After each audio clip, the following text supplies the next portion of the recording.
대승기실론 탐구 12. 약한 근기를 위해 수행을 권함. 대승기실론 약한 근기를 위해 수행을 권한 원문 인용문. 중생이 대각에 매우 깊은 경계에 바른 믿음을 내어 비방을 멀리 벗어나 대승의 도에 들어가고자 하려면 마땅히 이러한 논리를 지녀 생각하고 닦아 익히면 최후에는 위 없는 도에 도달할 것이다. 만약 누군가 이 법을 듣고도 겁을 먹지 않고 나약하지 않으면 이 사람은 결정코 대각의 종자를 이어서 반드시 모든 대각의 수기를 받을 것을 마땅히 알 것이다.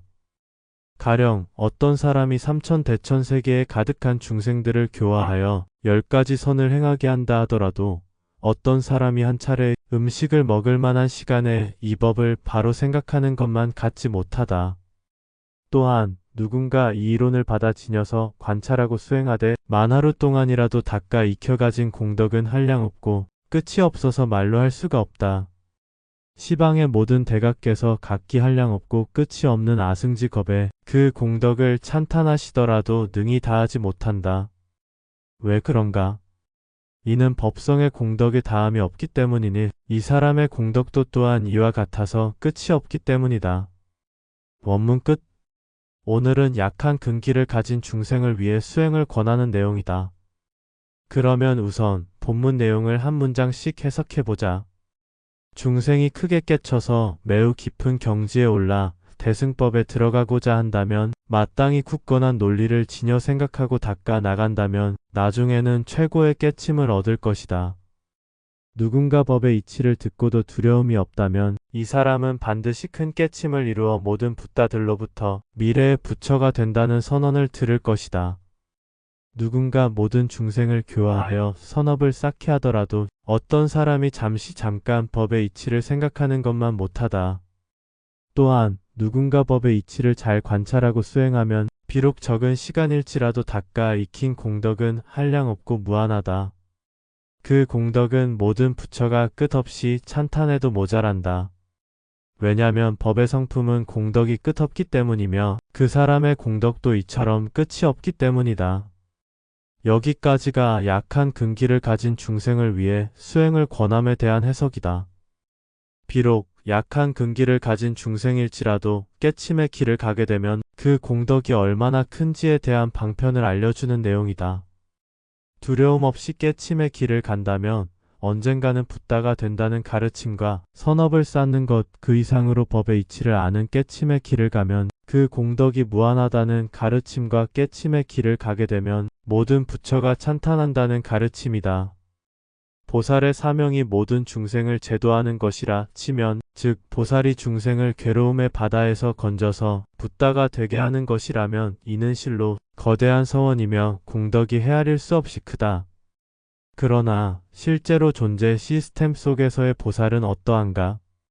보살이 모든 기억을 잊고 다시 아이로 태어나면 자신이 이전에 이미 오래전부터 보살이었으며 자신이 보살로 태어났다는 사실을 각성하는 것조차 버겁다. 하물며 누구를 제도하려는 마음을 낼 수 있겠는가? 생존이 요구되는 세상 속에서는 스스로가 깨침의 길을 가지 않으면 각성은커녕 오온의 지배를 받아 탐진치가 끊이지 않게 된다. 따라서 승려가 되든지 제가자가 되든지 깨침의 길을 가야 한다. 근기가 약한 사람이 깨침의 길을 가면 궁극엔 붓다가 된다는 말과 공덕이 한이 없으며 모든 붓다들이 찬탄한다는 말도 중요하지만 깨침의 길은 모두가 갈 수 없으며 극히 일부만 이 길을 가게 된다. 즉, 이 길은 깨침의 길을 안 가면 못 견디는 사람에게만 해당한다. 보살이 자신을 각성시키기도 힘든 세상인데 모든 중생을 제도한다는 말은 지나치게 과장된 표현이다. 결국 근기가 약한 사람은 이 길을 갈 수 없다. 설령 이 길에 환희심을 갖고 발을 디딜지라도 작은 깨침에 만족하여 그의 한계를 벗어날 수 없다. 그런데도 근기가 약한 사람이 이 길을 가려고 한다면 이 길은 인과에 얽힌 윤회를 끊는 길이며 존재의 허망함과 무의미를 알아서 부조리한 존재에서 벗어나는 길이며 본래의 무인 비존재에 이르는 길이라고 알려주고 싶다. 이 말을 듣고도 두려움이 잃지 않는다면 그는 이미 근기가 충만한 자이다. 왜냐하면 비존재란 존재와 역행하는 길이기 때문이다. 존재와 반대 방향으로 가면 인간은 본래 두려움과 공포를 느낀다. 따라서 윗글을 보고 두렵다면 이 길은 그대가 갈 길이 아니며 무릎을 탁 치는 사람이 있다면 두려움 없이 이 길을 갈 수 있다. 인간이 착각하는 것 중 하나가 무에 대한 공포감이다. 존재라고 하는 있음 속에서 나고 죽고를 계속 반복하다 보니 자신의 존재가 소멸하는 무가 두려운 것은 당연하다. 그러나 무만큼 완벽한 상태는 없다. 존재가 원하는 모든 창조는 불완전하며 부조리를 만든다. 인연에 따라 상황과 조건에 의해 만들어지는 모든 현상은 영원하지 않으며 모습과 형상을 바꾸어가며 허망하게 순환한다. 있고자 마음을 내기에 있는 것이며 없고자 한다면 없어지는 것이다. 무는 어떤 현상도 만들지 않으며 원인이 없기에 아무것도 창조하지 않는다. 무는 몸과 마음이 없으며 원이 없고 없음을 인식하는 의식도 없고 없는 사실을 아는 암도 없다. 이것이 완벽한 무가 드러남이다. 무와 암흑은 전혀 개념이 다르다. 실로 무가 되려는 자는 광명을 무시하고 암흑마저도 응시하지 않는다. 이미 응시하는 눈도 마음도 사라졌기 때문이다.